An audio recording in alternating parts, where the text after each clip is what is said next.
Hello, Rashid here with another video. We started on combination circuits, and this video is also about some further topics in combination circuits.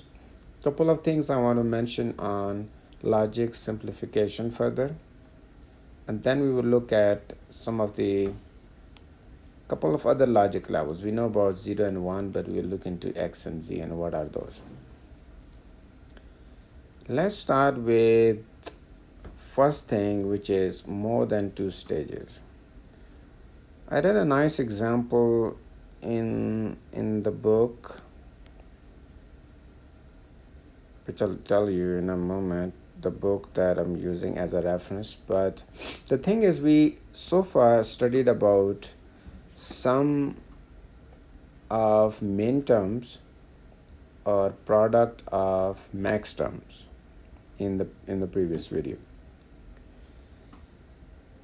But there sometime you can also think of how you can construct circuits with some other gates. For example, here is exclusive OR.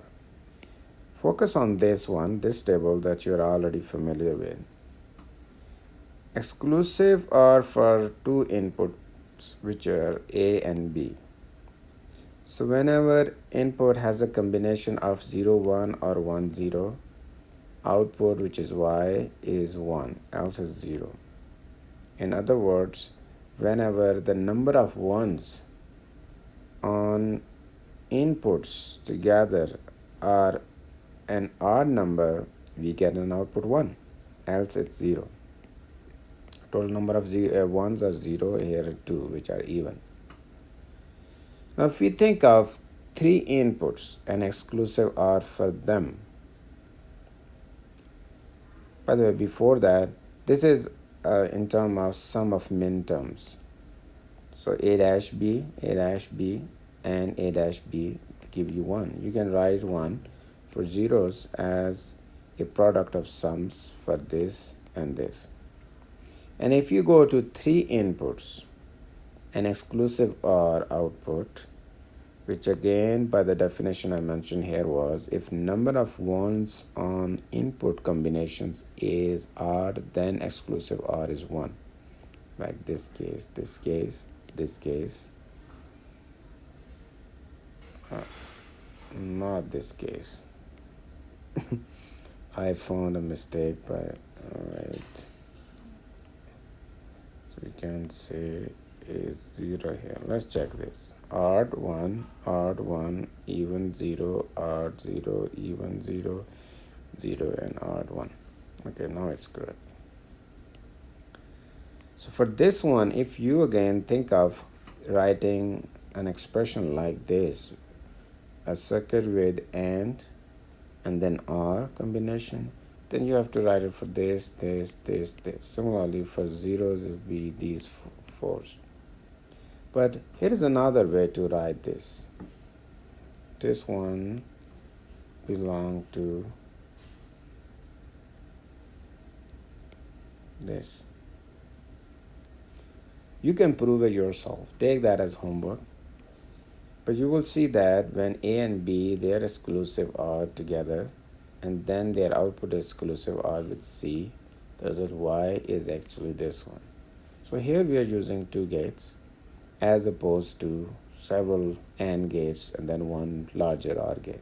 So simpler circuit. Another example of how you can come up with simpler circuits is by using a different type of gate.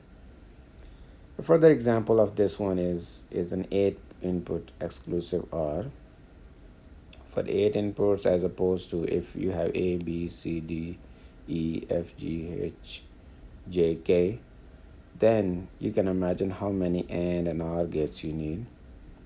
And by using purely exclusive OR, you can implement that with a minimum number of exclusive OR gates.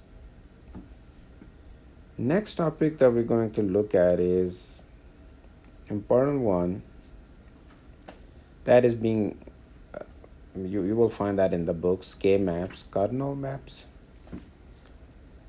And the K-maps by Maurice Karnaugh, and he died 2 years ago. Sorry, I put the wrong one there again.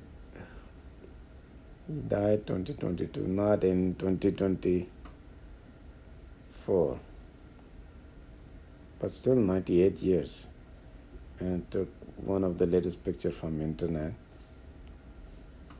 And he came up with a very nice table to simplify, to ensure that the expression for output in terms of sum of products you get are the simplest. And here at first I give you a simple example, and then we look into a larger example. I think typically this method is good or is appropriate for up to 4 inputs. But let's look at this. I mean, this is the case of where you really want to make sure that the implementation you have is simple as a smaller number of gates. So let's say this is an example. I took this example and I was mentioning the book. Oops, I don't have it here. All right, I'll do another video. Is the book on digital design and computer architecture by David Money and Sarah L. Harris. A really good book. It's a recent book that I purchased, and I found it really good. So I took these two examples from that book. So what you do is you create a table. So if you have 3 inputs, you put your inputs here. For example, A, B, you can put 2 here, 2 here.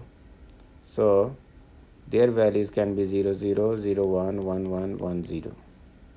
And the other one, C, you just put it on the side. In this side, there's no CD, there's just 1, and it can have 2 values, so 0 and 1. Now you see that in this sequence, from 0, 0, 0, 1, next one is not 1, 0, and then 1, 1. It's 1, 1.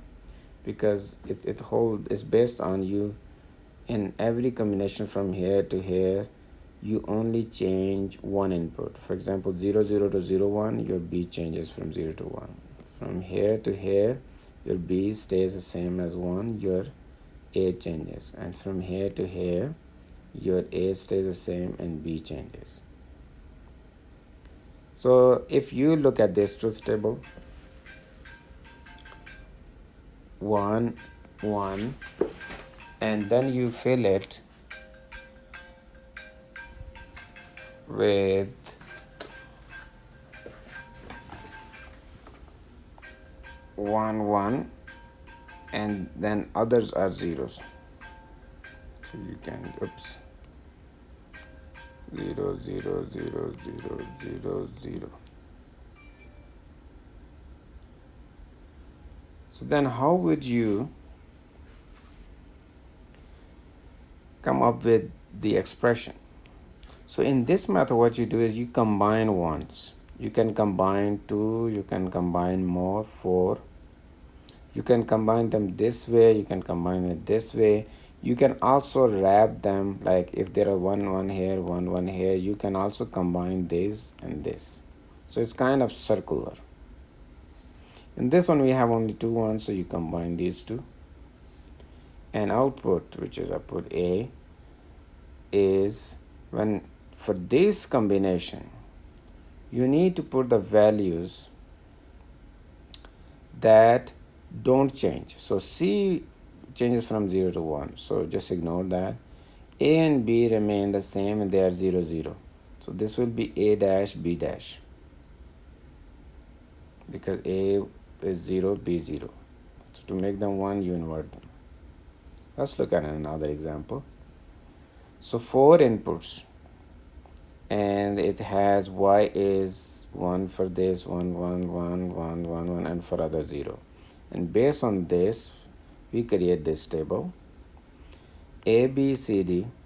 A, B, we put 0, 0, 0, 1, 1, 1, 1, 0, just like this other table. And if you look at A, B, 0, 0, and 0, 1, 1, 1, 1, 0. Sequence is same. So 0 to 1, and instead of 1, 0, it's 1, 1, 1, 0, and I already explained why. Based on this table, I fill this. And let's do it together. So if we are combining this one, Okay, so I can combine these four. Then I can combine this one. Then I can combine this one. And then this one I can combine with this other side. So you have, maybe I should have put different colors, but so you got the main one, you got this one here, got this 3, and you go for until all the ones are covered. And this one you can also do this one here, but join it with this one. Let's see what we get. All right, all ones are covered. Just want to make sure. So we write A for the very first, the 1 4. Okay, how much is it? So for these 4, A doesn't change. A 0 0 to 0 1. B changes, but A stays the same. And A is 0, so we write A prime. Then from this is for here. Now from here, for this one, we have the C, D changes from here. Again, C remain the same. D changes. So C is 1.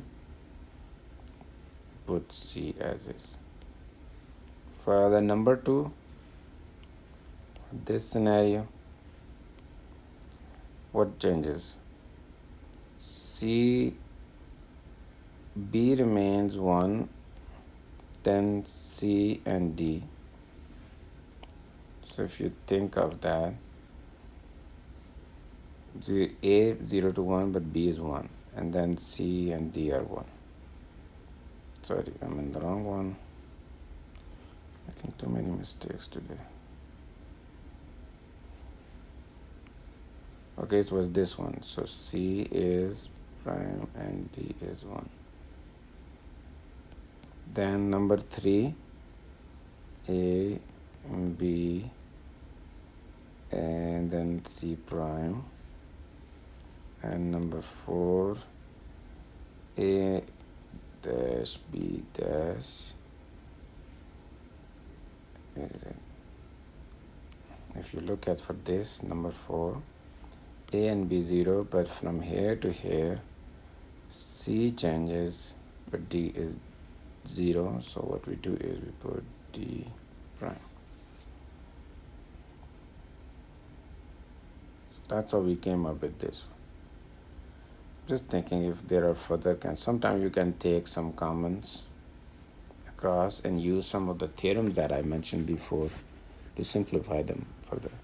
But just to give you an idea, again, in physical design, you're not going to do this. I'm pretty sure. I never had to use this K-map. And I don't think you will use it, but it's good to know. Another topic that I planned today is that logic levels that typically we have are 0 and 1. Now, logic levels still stay in 0 and 1, but on some nodes, we can have values which are not 0 and 1. 0 means, again, when we look at device level, we will understand, and I will explain, 0 to 1, which means 0 to voltage, whatever the battery voltage. And when we make a transition up to which point is 0, up to which point is 1. But between 0 and 1, there are different levels, some dedicated level, I should say, for 0 and 1. There is a region in between where you don't know if it's 0 or 1, kind of gray area. You don't want to be in that for digital circuits. So what are the examples of X and Z? So look at this scenario first. This is a case where 2 cells, 2 inverters, are driving one net. Let's say this is 1, so output is 0. So this node tries to drive this as 0. Well, this part of the circuit with 0 as input, 1 at the output, it tries to drive that to 1. So you can see that the two drivers are trying to compete on that node. Whether this node eventually stays at 0 or 1 depends which one among these is stronger, which one has stronger transistors. So this is a pretty good example that we can have kind of a gray area node, or we don't know what is that node. So it's an example of X. Sometimes what also happens is that in this circuit, for example, this is the circuit that you have, and you're trying to simulate it. Again, this is more for RTL, but since you receive in physical design RTL as input, and it's good to know some of the areas on that side. I believe this will not be much applicable in physical design because you're not creating any test band. But I thought just it was interesting to know if in simulations they what they would do is this is their device that they are testing, and around that they will create a test vector. What that means is they will initialize inputs, or they give values to inputs, and they will monitor the values at the outputs. That's what pretty much testband does. If simulation guys forgot to initialize I1, then simulator doesn't know which value is here. So it will put X and then it will propagate. Physical design, you will not come across this one because you're not creating any simulator. You are taking the design under test and synthesizing that. You will see this scenario though, where you have the circuit and this was supposed to be connected to this, but somehow by mistake it was left unconnected.